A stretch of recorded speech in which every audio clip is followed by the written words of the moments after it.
Welcome to Markie's World. I'm your host, Markie Shinn, and this is my guest today, Bertina Booker. Look at her. Isn't she beautiful? Beautiful skin, beautiful hair, beautiful jewelry. Thank you. Are just That's the same thing. I'm just a reflection of you. I really am. And you know why I say that? We're not trying to be what do they call that when people think that they're so cute and sedity and stuck up? Well, I guess that is. Yeah. Like they have said I have been, but no. Right, but what it is that, see, God brings me to people that are like me. Mm-hmm. It's only like a little opportunity for us to get together. We got to do it now. Right. We have to do it now, because if we don't, we're going to miss out and we're not going to be together. That's why God is bringing. Have you noticed that God is bringing you to everybody that you need to meet? Oh, yes, most definitely. Really is the age and the time that we are. With COVID, it kind of helped us to kind of like isolate ourselves, to be able to reset ourselves, to be able to interact and communicate and have that oneness with each other in a whole different way that we have before. And I think from that way we value friendships and connections now, right? And than we were beforehand. It was kind of lighthearted, but it's like, I miss you. When I say I miss you, right, I mean I really that's miss the way you. that's the way I think too, because when I have not a lack for interviewees, because God is just sending really nice, beautiful people to, just like how me and you met. Mm-hmm. We met at the library because we're very intellectual. Yeah. So we met at the library, and that's it. Just people get together like that, but God don't send me. See, sometimes if other people will send me people, and for some reason that it just really don't work out right. I don't know why, but it's hard to get a date. They want to connect together. It's something, and then I said, well, just call me back whenever, right. Because apparently this is not the time for me and you to get together. I don't say that, but that's not the time. Yeah, that's how it feels.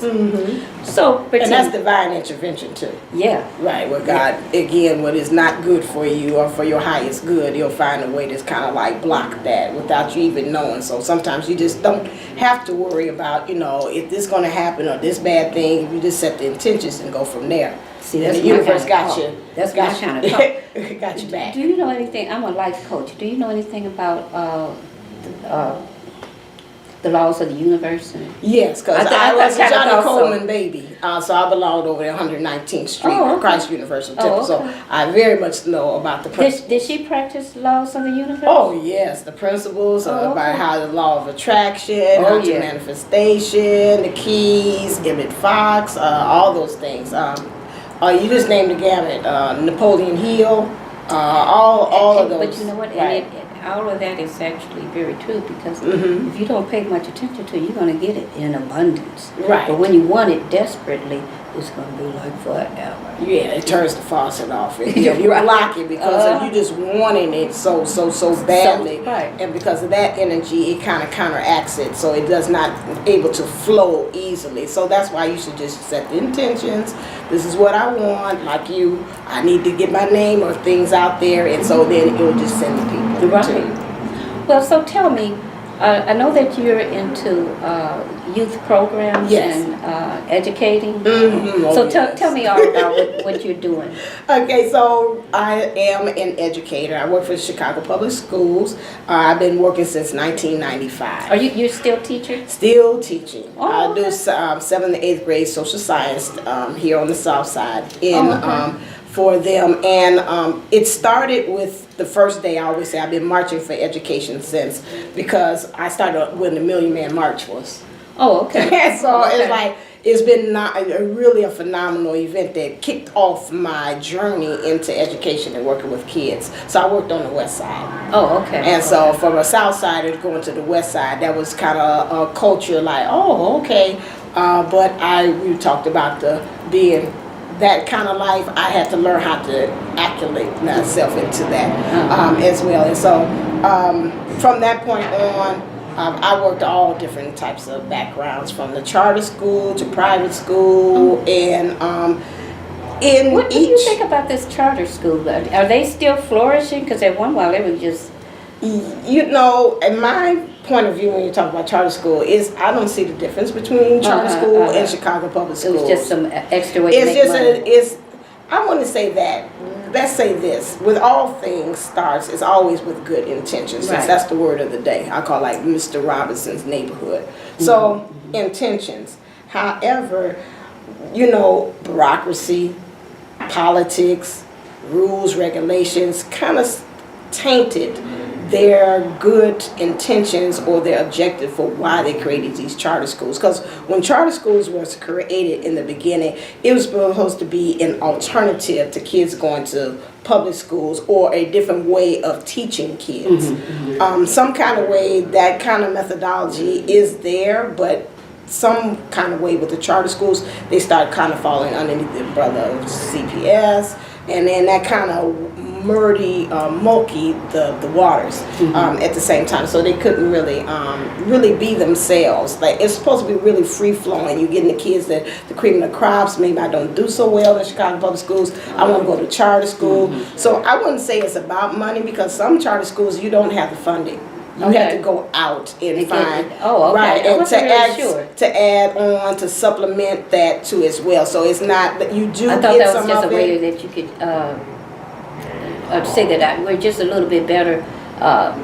So we need the city or the state to fund us a little bit. Right, more. they do have that, yes, and at that point they do it. They help them to kind of fund the schooling. It's a certain amount they do, but then there's a certain amount that they don't. Because I know it's like a school on the south side that's like that, and I was surprised they had to raise a lot of money also to keep going. Yeah. And I thought, I was like, oh, well, I thought they funded all since you underneath the umbrella of that, but no. You know. So it's so far they'll go, and then there's a certain amount you need to bring to the table. What age did you say? 7th and 8th graders? Yes, I teach 7th and 8th graders Okay. now. I like the middle school. Every teacher comes in and they run from them. I go to the fire. They go away from the fire. I like because I started out with the middle school kids, so I understand their language, and I'm used to it. Others like I can't deal with kids that are going on 40 and they're 12, 13, 14, 15 years old, but they talking to me as if, you know, we right there a thug on the street, or we at the same level. Right. So yeah. Have you been getting any immigrants? Yes. Lots of them. Quite a bit. Spanish? I speak un poco, a little bit, and so that kind of helps me for this one student I do have in my classroom, for us to be able to talk. So he lights up. That makes a difference when they like, at least you're trying to attempt to learn my language, or you understand where I'm coming from. I thought that was kind of odd that the kids are in school already. Didn't they just come over? Or? Yeah, they just came over, but they still putting them in, again, because that's a means of, you remember, you got free lunch, that's food for your child. Oh, right. You know, and so in that way. And it continues the education. Right, it continues, the education, but we really need, and that's why some charter schools are picketing or striking, because they're saying, hey, we need bilingual teachers to be able to help out as well with this, what's going on, and that makes a big difference. I feel for them when I see kids in my classroom. I had a Haitian student that speaks zero English. I have a Spanish student it speaks zero English, and so that makes really, it's like we're going on Google Classroom or Google Translate, and we're showing like, okay, here, this is what I need, and I'm like, okay, and now this is what I need you to do, and it just but see, but thank God for modern technology. Yes. At least we get some of that. Right. So tell me. I know we got off into that. That's okay. I didn't even know that you were so interesting. I thought it was just youth services. We haven't even gotten into what she actually does. You know, it's just the teaching. Right. My niece is, I think she's like 22 years old. She's out here teaching, and she is. She's very fluent with Spanish. Oh. So, but she says it's only like 1 or 2 of them that are like her. Okay. So they keep her out of her classroom. Right. And she's like, I'd have to go back to my classroom. You know, I can't keep doing this. You know, but I didn't know. She said it's a lot of them. It's a lot of them, and I do understand that, because, and you're find out too when I worked on the west side. The bilingual teacher told me that there's different versions of Spanish, so it's not just Right, like it is. one. I know that. And she was like, "Okay, I'm trying to talk to him," and she's like, "No, Miss Booker, they don't speak the same Spanish." And I was like, "Oh, Yeah, it's and I was like, "Okay, now here goes another layer, another barrier where you're trying to help and service this child, but you got different, all of them in different." And the bilingual teachers are really over. Because we get some from Mexico, some Venezuela, right? Just all different types of Spanish, Right, Puerto Rican, right. And you she's know. like, "No, it's not the same," and I didn't know that. So me being ignorant, is thinking, "Oh, it's all blanket the same," but it's not. Yeah, but you know, and it seems that the ones that I've come across, they have beautiful personalities. They do. I love. I was about to say, I'm but sorry I love they him. got caught up in all this, but you know, Yeah. they have beautiful No, he's really, personalities. he does. He's every day like, "Bueno, buenos dias." I was like, "Buenos dias," and we trans back and forth in English. You know, he really, and the kids just take to him. They just love him with a little short self.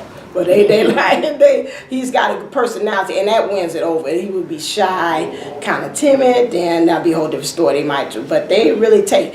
And I find also as a teacher, it's your pacing or your modeling too, Right. with the kids they make. So if they see you really bringing them in and Indulging taking in their education, right in their education, their life. and you bringing them into the fold, then they'll go ahead and just follow behind your footsteps.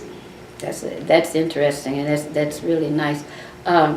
So, what made you decide to get into the different programs? At my school that I was at, former school on the west side, we had an after school, and it was a program that pretty much took teachers and their love and passion for specific areas, and they would be able to pass it on. So my passion is dancing, so I love to dance. So I taught What dance. type of dancing? Lyrical jazz, a little bit of hip hop, not that much. We're getting older, some of that pop locking and getting low. Can't do that no more. You do that twerking? Right. Yeah, no. I will not say on camera if that's being done. But they actually need the kids that are coming up now. They actually need some actual, real dance instructors. That's the same thing my mom said. That she's like, "Please do not teach them how to dance like that." But I found those Africans, they could dance their butts Oh off. yeah, they can. That's dancing. Yeah, that's dancing. But I found that sometimes you got to kind of meet them where they are. So if you I would let them have a couple of minutes in my dance class where they were able to express themselves that way, and then I kind of bring them in and say, "Okay, now let's do the dance. Right. Let's learn our different positions in ballet." And now let's go on ahead and now I'll bring it incorporated some kind of way where your type of dance, actual formatted foundational dance, and we'll marry those two together. Well, that sounds nice because see, some street dancing is not as bad, but if that's all that you know how to do is to shake the booty, right. then that's not actually dancing. No, that's and not. you're paying money for somebody to show you that. It's Mm-hmm. so many different type of ways of dancing. Expressing, right. And it builds them, as they say, your dance vocabulary, where you got more dance steps, more things to show, instead of it's just the same 1-2 step, And so that really makes a difference. So in my after school program, I would do that. And then also we would stop, and then we have time to kind of have the kids talk. So in that, marrying those two is like, I was like, okay, you know what, I really would like to make this much bigger. That was something I put in the background in my mind, and I said later on I'll come back and revisit that again. So I've always grown up on Chatham, that I have always wanted to have some type of a community center, because we don't have anything like that for kids. Oh, you know what, you're right about that. No, we don't have that. And so when my dad passed away in 2019, I had always said that I had wanted to do something in honor of him, which was to create Butterflies in Effect, which is a non-for-profit. I was going to do it with my nephew, and then they say life be lifing.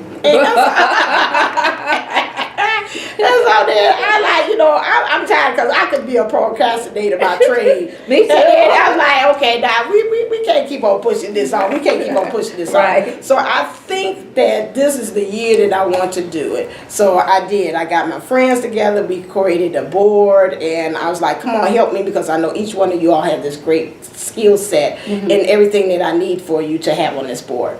And we started a year. We started just kind of planning, brainstorming how we wanted to be able to do that. And so I just think every time when I'm motivated and I'm creative and I'm trying to get this program together, I just keep on thinking about with my dad, and I keep on thinking about my parents and what things they instilled in me and what things like kids these days are lacking of that wholesomeness in their home. And it's some things that is, again, I could bring this to the table, I could bring this to the table, I could bring this to the table, and this will be my platform for my butterflies in effect, helping them with their social and emotional So did you ever find a place for this? No, I did it. I'm doing it virtually because Is there any way that maybe something like the library? I have done some things. We do meet in the library, but you know what I found is that with the kids, going back to my dad, when my dad used to work at the school, because he was a janitor and an engineer, and he would put me into different programs around in the Hyde Park area. I remember us going to the Unity. He had like a daycare for kids afterwards. And then he would have to stop his work and then come and get me from after school and then bring me back. So I'm thinking about those type of parents that, again, is like, hey, I'm at home. I don't really feel like going back out to go get you.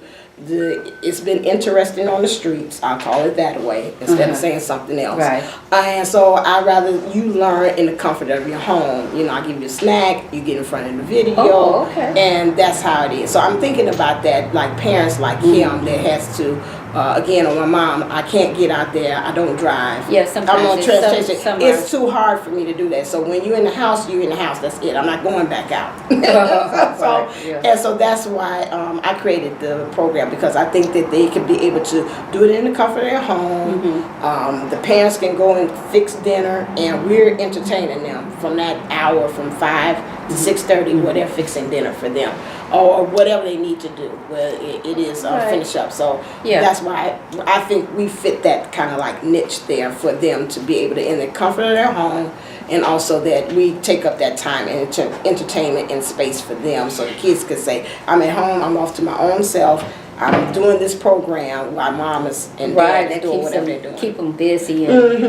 And then, is there any type of way that they can see the others participating? Yes, we do it via Zoom. So you'll see all the other kids come in, and they'll talk, and they build relationships. They exchange phone numbers. Sometimes I'm like, okay, I'm figuring this is it beyond the screen. It doesn't go beyond that. And then sometimes you hear them chatting. It's like, yeah, I talked to so and so. I got her number, and I'm like, okay, so you because that age range is 10 through 18, and it's they got a lot that's going on with them. They getting ready to go into high school, and they just got out of pre-teen. Teens, right. And that's why I wanted to catch them at that pre-tweens age, because it's like I don't know myself. And I've seen as a teacher working in the middle school, it's like I'm finding myself, and then I'm looking at you, but you're a bad example, but you seem cool.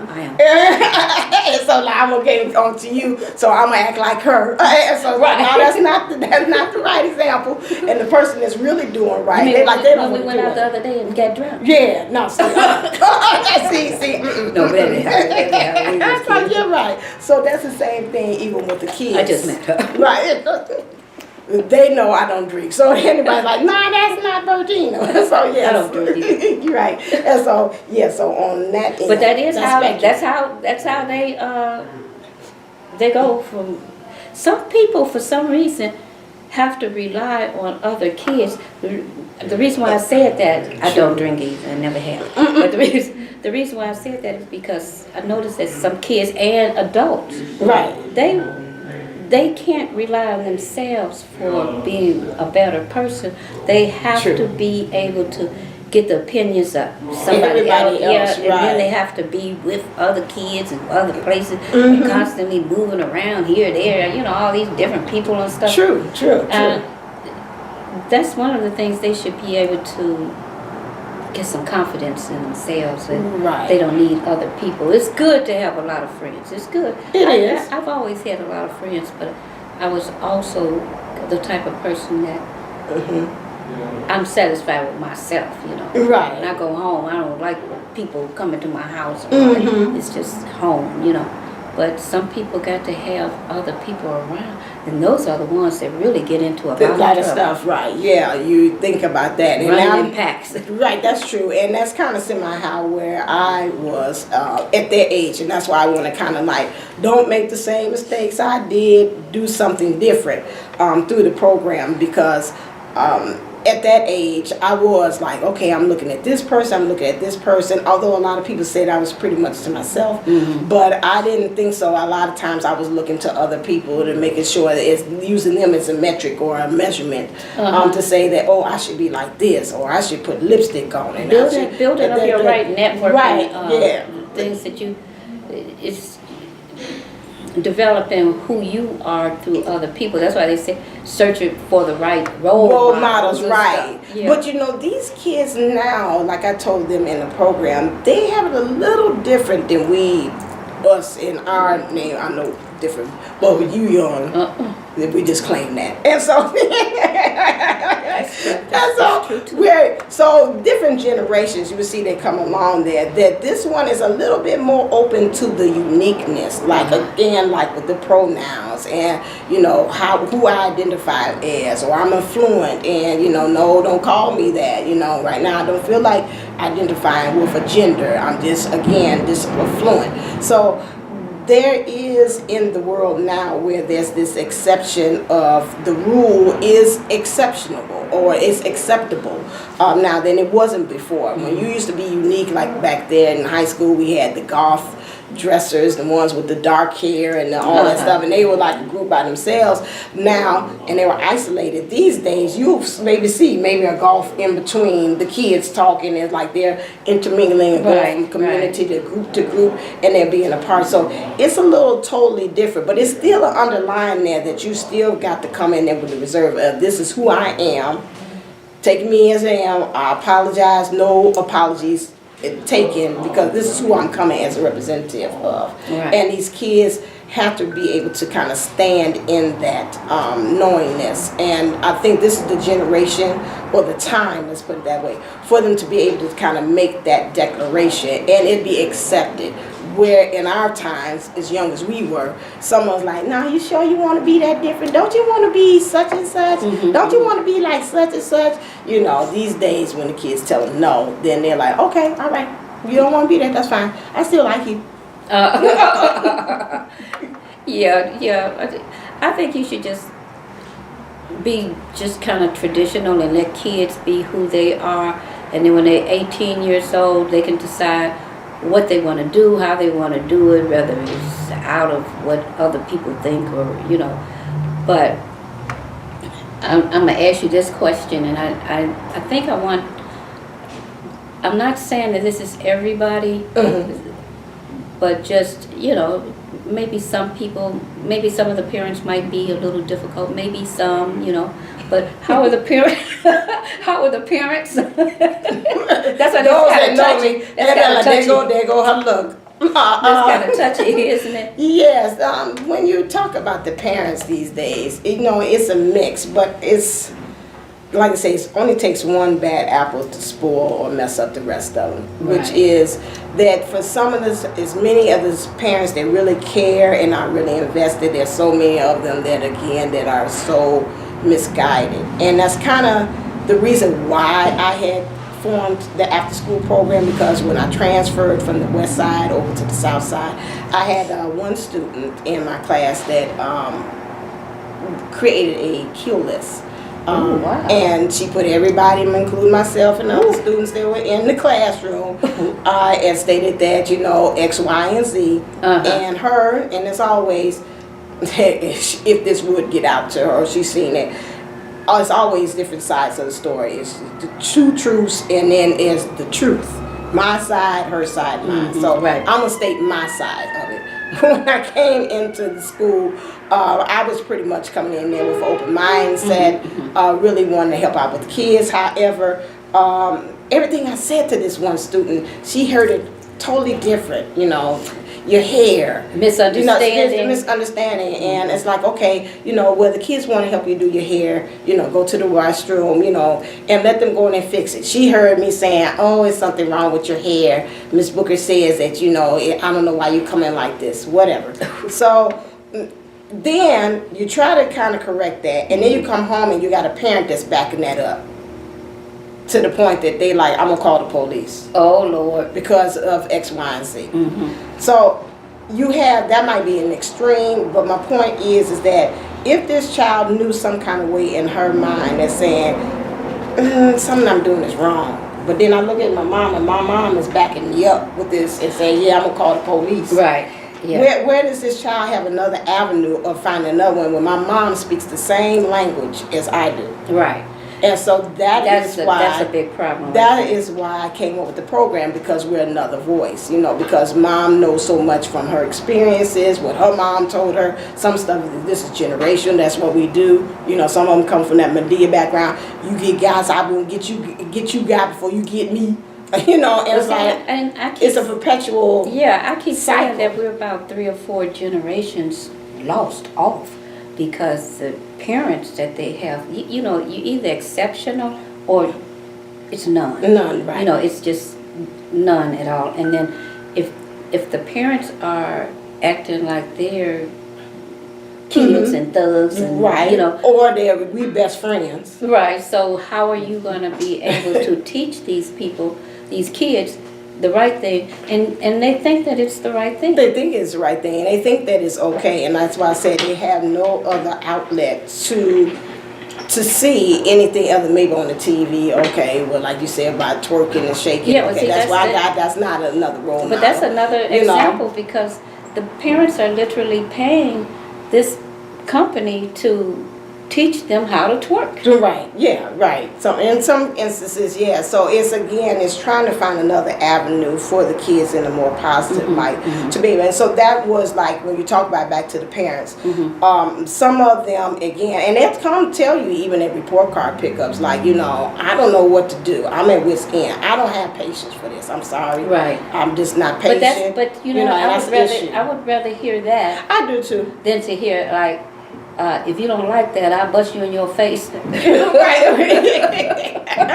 Right, yes. But I hear the stories all the time. Yeah, right, and you get the opposite of that. So again, they come very vulnerable, and they're very sincere when they're saying, like, I don't know how to help my child. Can you help me? Can you give me resources? And so that's another and that's wonderful thing. I like to hear that. I do too, and so that's another reason why even in my program, I like to treat not only the child but the parent as well. And so we'll have like outings for the parents. We have workshops for the parents. If they come and tell me my child is suffering and their grades are going low, like in reading or math, I'll go out and find some resources to be able to help that child too as well. And say, I don't have it, but hey, that's something that was instilled with me from my parents. My mom, like, I don't know the answer. I got so much this of education of knowing, but guess what? We could go downtown to, at that time she would take me down to Marshall Fields. We go down to Harold Washington Library. We go research. We go look it up before computers came. My mom was like on the CTA. We're trekking down there to the library to go find the answers to. And that's the same way I am with my program. I don't know the answer. Guess what? I'm gonna go research and go find it. And that's what you have to do. That's what you have to do. That's how nurses are. Nurses are teachers. And then they say, well, why is this doing it? You know what? I don't know the answer to that. But let's try to find out. Right. You know, and then you give them the answer. You look it up and you find out. Because you can't be expected to know everything all the time. Right. That's true. But you should be able to, be a good network system. You know, say, look, I can't help you with that one, but I can tell you who you can go to, and here's some information. But a lot of people don't think that their house is broken. True, right, and that's kind of hard to kind of say. No, put the mirror. No, look. Get the mirror. It's not just Michael Jackson, man in the mirror. Look, it's you. And so that's why you have to kind of work around it. Because I know a lot of times in the beginning when we were trying to start up the program, and we went, and a lot of people were like, "Baby, this is nice, but you need to get them parents." Every time we go somewhere, baby, this is nice, But you need to get these parents. Yeah. And so I was like, okay, so how can we be able to incorporate that? But see, the parents as have well? never been. The parents have never. You can't rehabilitate a parent if they've never been habilitated. Tated, right. So if they've never been that, and then it goes from generation To generation to generation. and you got 3-4 generations back here that. Oh, I think one of our audiences. We have an audience. You have a question, audience? Yes. Yes. You know, the fact as far as the generations, the teachers that we were taught really no longer apply to the situations that we are running into now. Because kids, we got 2 or 3 generations of kids that were taught, that weren't taught respect, manners, anything. Oh yeah, that's true. Because we turned the power over to the government so that we wouldn't discipline our own children. Right. Explain. Right. So now that whole generation is basically lost. It is. Yeah. That's something interesting to say because we couldn't, as we were growing up, we couldn't, it's just a certain behavior that is expected of you, and you couldn't act a certain way. And you can't correct them. And I remember when that came out too, when I was teaching, the kids was like, "Yeah, I'm gonna call the number. Oh yeah. If you tried to, I'm gonna call the number." And I was like, and that's when it started to kind of like a nice decline from that point on, as far as with the kids' behavior. Now, when you said that she had a kill list. Yesterday, a woman from Michigan, she was the first person in the United States, you heard of it? Charged with providing guns for kids to shoot. Right. She's responsible for her child, and they said they're going to start making a lot of people responsible for that. Right. And that's, she knew that her child had all these problems and didn't say anything. Oh yes. But Audience. see, in that situation, it goes back to being raised a certain way in your environment. In our environment, we're not supposed to have firearms and do these things. Oh, But that's in true, the that's true. white community, they are trained where they're supposed to have it. Yeah, they do. They give 16. kids guns and they You learn get how to. an AR-15, you like the rest of the community. Yeah. That's how they were taught to. Yeah, they go out and So it's a different sport. rules. It's a sport. There's different rules for different Yeah. people. It's different rules for different people. right. And the video games also make it so lifeline. Even the kids were like, they heard something pump on a movie one time, and it was in the background. And like, that's an AK-40. I mean, they telling the different type. I can tell from how it's firing off what type of gun that is. And so it's that reality of that where you get kind of scared. Like, where does the draw the line of reality versus fantasy? What is right and what's wrong? And that's why they are desensitized as far as human. they are. You kill so many things in the video game, they always come back. Right, and that's not In real life, They don't know because and you should know this too, that children around your age and the teenagers, they don't know about death. They think that if they jump off of a roof that they'll survive. They just don't see that this is going to happen. Even if they try to commit suicide, they think that somebody's going to save them. Yeah, and just that again is what brings with the program that I have is just to make sure that I'm helping them to understand and being that measurement for them to be able to truly understand, like, hey, this is wrong. I tell them that all the time in the classroom. The way you act is not how the real world goes, Right. This is not acceptable. I don't know where you think this is, but we go any place else in the world, this type of behavior is not okay. That's because they're cornered in this. Some people never even leave the same neighborhood. Yes. And their parents and their parents and their parents. Everybody the whole generation they that's in all one they know. neighborhood. stuck in 8 blocks. Right, in their blocks, Yeah, right, that's the 4 true. corners, that's Yeah, it. that's it. And lots of kids. Right, yeah. Other kids by their brothers and sisters. But you see, just like I heard her mention earlier that she used to come pick you up in Hyde Park and stuff. Yes, See, I grew up in Woodlawn and I went to school in Hyde Park. It's the kids there are in a different environment. You grow up with whites, blacks, different environment, different cultures. Different, just a whole different thing. It's a whole different vibe that they're experienced and, you know, they're exposed to. True. Yeah, exposed to a lot and more. Then you go back to the hood and that don't exist. Right. You don't understand it because And you think it's not connected to you. You don't even know it exists. Right. It's non-existent. And I know that even from the class group, because one time I had taught the social science lesson, and one of the kids, I was like, the Mag Mile, and the student was like, you mean Maxwell Street? I said, no, the Magnificent Mile. You never been up there like on North Michigan Avenue? And then they tried to mock me. It's like, she don't even know what she talking about. She called Mag Mile and it's Maxwell. I had to have them. I said, stop. Go on your computers and look up Magnificent Mile. And they were looking, they like, this is what you're talking about? Oh, just not a clue. But some people never have a chance to be, like he said, around different nationalities. And no, stuff. they're not. And so that's why I'm so glad that they have. I want to check this. I had a teenager. He went with me to Hyde Park, like he said, and he's very good with the cameras. I mean, very good. Oh yeah. But he said that he didn't. He said that he had never been around Caucasian people that treated us with so much respect. Okay. And he said that he was surprised that I was so comfortable with them, you know, and they brought us food and they took us around. He had taken us to different departments, and this was at the art gallery in Hyde Park. Okay. And it was, I mean, he said, I've never been around any white people like that.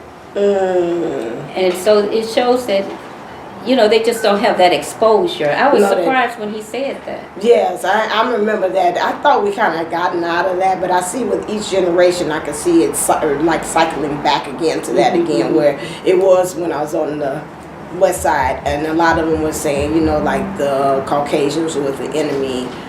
Their viewpoint, I had to kind of help veer them away from that to say it's other things, because that's again back generational things that have been passed on as far as how they had been treated, so I could understand that trauma and where it was coming from. However, now I'm seeing some of them kind of circling back to that again. I'm like, how can you go back to that kind of old way of thinking about the Caucasians and how they are with that? Because it's so much now we're seeing, and I think about even with the Oscars and things like that, where they're forcing now, in order for you to get an Oscar, you must have somebody in your movie that is handicapped, Hispanic, Asian, Black, white. So they're making, in order for you to get even into that category to be nominated, it's like they're forcing that you have to have all that representation in there. So in the world that we are in, and I know them doing that, and with affirmative action pulled off the table, that causes for us to kind of, again, take it in a new direction, but then also kind of watch that we have a way that we might kind of go back and roll back time to go back into those same kind of mentalities and thoughts, even you're black or white. Our audience has a question. Well, you know, you say they revert back. All you have to do is look at what's going on in society now and the political thing, you know. I mean, we got people who've been convicted of 9,000 crimes and they still look at it as it's okay. So a lot of people have to revert to that because society is telling you this is the direction we're going. The president would say he don't like handicaps, blacks, gays, women, and whatever, and deal with it. And these younger kids are looking at that trap. Because whether you believe what you think or what you see, those are the questions. But that is something that you do have to deal with it, because these type of people are out here. You don't like blacks, but blacks are here. Right. Yeah. You know, you may not like Hispanics, but they're here. Right. So it is something that you have to deal with, you know, whether if you want to or not. It's just, this is our world. Right. You just have to learn, have to develop the tools to live in it. Yeah, and I think even when you're talking about back to him about politics and government, it kind of went off the track. Like we started from, if somebody could say further than that, but I'm gonna stop at like former President Barack Obama when they were calling him a liar. From that point on, to me, our morals, our ethics, and things went right on out the window because you started that trickle down theory, which is again from the top to the bottom. And now we're here, which is there. We're looking at them, like you're saying, about what's happening with the president and how everything has came about. And it's just like, okay, if you're not respecting at the top, so you know darn well I ain't going to respect at the bottom. That's why you got that January 6th, the insurrection. It's like, it's just been thrown. It's probably all along, but to me, it's like, at that point, it's like, throw it all out the window at this point. And it's like, forget about rules. It actually was because when you address a president, even when they're no longer president, they still address them as president. Right, from one president. But while Obama was still president, they said everything. They just called him no. Obama. They didn't say president. They just said Obama. Right. You know, it's just something to think about. And are we actually doing enough for ourselves, for our future, for our children, for society? What can we do? Because I mean, like I'm just the one and only person here. You know, what can I do? But do you gather up folks and get your signs, or do you just, you know, like you try to get them as close as possible? You know, with what you're doing, you're trying to... Right, because that's what I was thinking on my head. I was clicking and saying it starts off with one person, and that's kind of really the theory that our thinkers... But you could get the parents involved in being... structuring the programs. Yes, and I do, and I make this point. Or Parent Day or something. Yeah, that's true too. And then also getting involved, like we do, like on the board with me. I said getting a parent representation on our board, even within my organization, to help them out as well. And then it just starts off with one. That's the same thing, just like what our organization is founded about, the butterfly effect. You know, with the butterflies, even with the fly in their wings, you know, just the butterfly wings affects the whole weather in the ecosystem that's out there. And so it just takes one person, that ripple effect from that point on to create that change. It's not, again, of course, if you go biblical, 2 or 3 gather in my name, I'll be in the midst. Of course, there's power in numbers, always. Right. But with that, we have to start somewhere, because if we think about that, somebody will say it's the whole elephant theory. Like, now I got to chew this whole elephant. Now we all got to come together. But you do have to start from and we all got to die. Yeah. Now that's just too much, because this might not be a good day for us to protest on Monday, Tuesday. But see, now they're on something else, because it used to be, what happened to Black Lives Matter? Right. Yeah. You know, every back then it was always something that everybody was out there. And they're doing right, and those are really good. People blacks are still getting shot down and killed and everything else. Yeah, so you have to find something. What can you do in your own niche to create that wave or that ripple into the universe to create that change? And like I said, my program is one. You know, you could have a website or whatever, or a Facebook thing that's talking about stop the violence and that kind of thing. Yeah. So. You know, those kind of things bring awareness about what's happening in the street. So all of those kind of things are ways that you can do. You got to start. To not do anything is still action too. But to say, hey, if the little bit that I can do, my conversations that I have with people, I'm stopping it that away. I'm not adding on to the problem. I'm taking it away and becoming the solution. That's where you can start.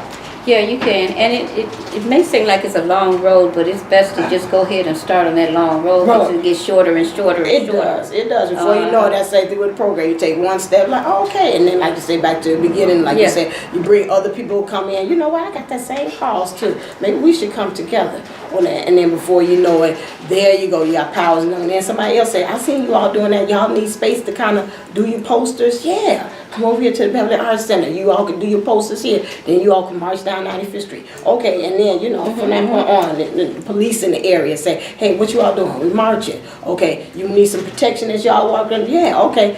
There's the chain reaction that goes. I know. I have a dream. That's a deep dream right there. Don't even include me in that dream because I don't even believe that. Well, we gotta start. The police said, what? Hey, there's some good ones out there. There are. Yeah, there actually are some very good police officers, and I have met some of them that actually, I couldn't even believe that they were police officers. Right? You know, so down to earth. I know. But that sounds really interesting, and so. Do your program have to, do they have to pay or is this? No, it's not for profit. So right now that is free. We're taking like donations for our thing. So you go to www.butterfliesineffect.org and we're taking donations that way, and that's helping to fund the program. We had a fundraiser called Peer to Peer starting in December. Our goal is to have 2,500. We've raised $1,969 so far. My nephew, he has like his own little pop-up. He makes clothes and so he shared it with some. You actually can do things without having to put money into. You can promote your business without having to put money in it because you've got the internet, right? And you've got everybody else. Your class, your teachers, everybody should be joining in. Everybody should be at least once a day going on that web or right, and liking. Thank you. Say that again. Liking. We're on Facebook too. Butterflies in Effect. Yes, we're on Facebook. And would you know? You would be surprised at how people would actually start seeing, because getting out there. People always go to what they know. Right. You could be a horrible dance instructor, but which I don't believe that she is. But you could be a horrible dance instructor. But if we haven't heard your name, and we've heard you may be, not saying you're excellent. Right. But you're excellent, which she is. But we haven't heard her name. But we heard this person's name. Right. Now this is the person that he's not good at all. Right. But he knew got how to the promote and promote. Right. That makes a difference in these days. Somebody told me that you have to be online, at least be on Facebook or Twitter and all of that. It's no longer Twitter anymore. The X. Whatever. I said, I don't even know how I know. I be Xing. I don't know. Nobody even told me that. What's the new thing? Yeah, we're not the only ones, because I even hear them in the entertainment world. They're like, I just refuse to call it that. But they said that you should be on there at least 5 times a day. If you're gonna really get your name out there, you should be on there 5 times a day. Yeah, but see, at the same time, that's almost like you becoming a slave to the internet. It's like a reversal. In order for you to get your name down, you got to pump to do that. I have another side hustle that's like that. If everybody could just one person do it, they on it anyway. Right, that's what's going to help with the algorithms. With them liking, sharing, that way that does your work.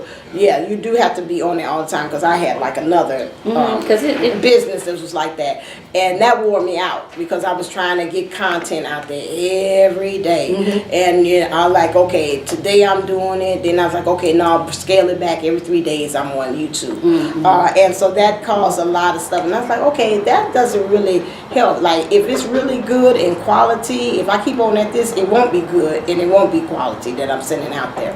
So it's just like, that's why you have to go to television. Yeah. Because no matter if you're an athlete or artist, ballerina or whatever, everybody goes to television. To television, yeah. So we'll see. We'll be. Because the internet, for some reason, I just never could really get to. Yeah, I don't blame you. You could be millions of people in this one little dot right here, and then it's over. But some people have become very good influencers and all that. They just get on there one time and they think, I know. blow up. You know, and that's just their thing. I did blow up a little bit. And then I was like, okay, but I teach, I have other things, and so then I was like, I can't keep it. Yeah, and so then it just went da-da-da-da-da for that. So I was like, okay, now. What were you doing at the library?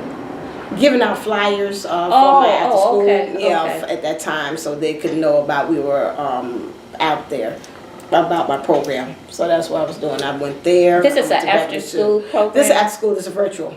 Oh, okay. So you don't have to leave your home. Right there in the comfort, the child can learn. We have on Thursdays, we have mentors too. Okay. They come in and talk about their careers and their backgrounds, which is really nice. They drop gems. I even have parents that listen in the background as they're going back and forth and fixing dinner, and they're like, I like that person. They gave me something, you know, from our business. So that I was like, good. That's what we really want you to like to hear that, and then it kind of falls off to you too as well. And that might can start some kind of dialogue or conversation with your child, because you know I heard him say or whatever, and so that goes back and forth. So that's another conversation, because a lot of times the parents are not, they're tired, they come home, some will work nights, they got odd shifts, they don't have that dialogue. The lost conversation of talking with your child is gone, and when it is, it's like girlfriend, and they too grown in the conversation to be listening to that, and you putting them at their level, and you know you the man of the house, you that there we are same level. That's slang talk. Everybody is slang talk. That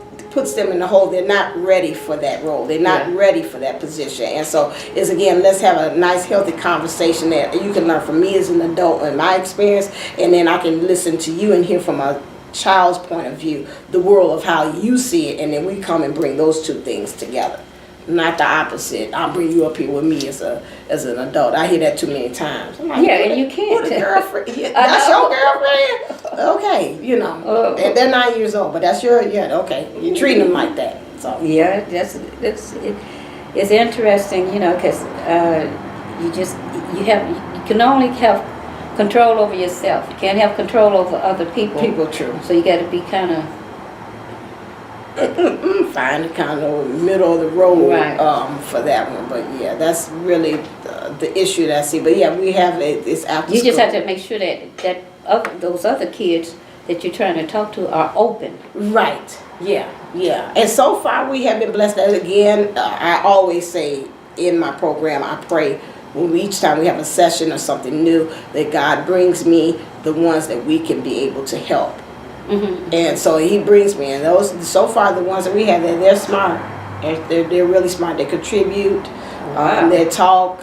We got a couple of them, and we've seen that from the beginning where we've grown them. It's like, okay, and I don't do it by myself. Let me also say that I have a counselor. So you saying about if you don't know who's the resources, I have Dr. Neely, Dr. Alicia Neely. She works with me, and she's a counselor. And so us together with my educational background and her psychology and those different counseling courses and things in her professional background, she brings that to the table. So we help together it looks with like the you kids. Kind of covering all. Yeah, I'm covering all areas to make sure that it's not like I just have this passion, but okay, I'm gonna get some substance behind this. Why I have this passion too for the kids in the after school program. So that's interesting. Well, audience, do you have anything to say or ask? Good luck. Good luck. Thank you. Yeah. She seems like she's on the right track and she's trying to help, and that's what we always need for our children. Yes. She has the right plan, because if you don't include the parents, it fails. But you have to educate them, right? So that they can educate others. Yeah. The community kept on telling me that's nice. Because you know these kids, even if they're not showing it, they have so much ability and so much talent. Right, they do. I was watching this TV show, and it was about black serial killers, and they were saying that we don't know about black serial killers because nobody wanted to put the emphasis on black people, so they just leave it white, which is a good thing. But this one black serial killer, although he was never really in school, he got out of school in grammar school, and he he had a photographic memory. Oh, okay. He wasn't really smart, but he had a photo. He would tell you exactly where he buried these people, but he, you know, they were just amazed at how his and he'll tell you the landmarks, when, time, to the exact second, and his mind was really unbelievable. It could have been something that he could have done with himself if his mother could have done something, because his mother didn't do anything with him, but he could have been something special. Right. Yeah, and taking that, if he'd been nurtured, took time to do that as well, and that's what I'm trying to make sure that the parents understand that What too. happened to the girl that had her kill list? She got out of the school system. And they tried to. She still was in denial, and so at that point, they had to. It just kind of fade to black. Let's just put it in the background. I don't know the particulars, but she's not at our school anymore. Those are the ones that actually need help. Maybe somebody was picking on her at home. I don't, like I said, the two truths and the truth. I don't know. I can only tell about my side of the story and what I see and what I experienced. Right. So I don't know what happened with that. But I do, out of all bad things, there's always something good. And I do thank for that experience with her, because that would not have been the catalyst that it pushed me to say, no, today I'm starting the after school program. This is it. She just gave me proof why it needs to happen. So for that, I've always been that person. I do thank out of that experience helped me to give birth to something good. It is. Always something positive is going to come out of something negative. People got to realize that. Yeah, that's good.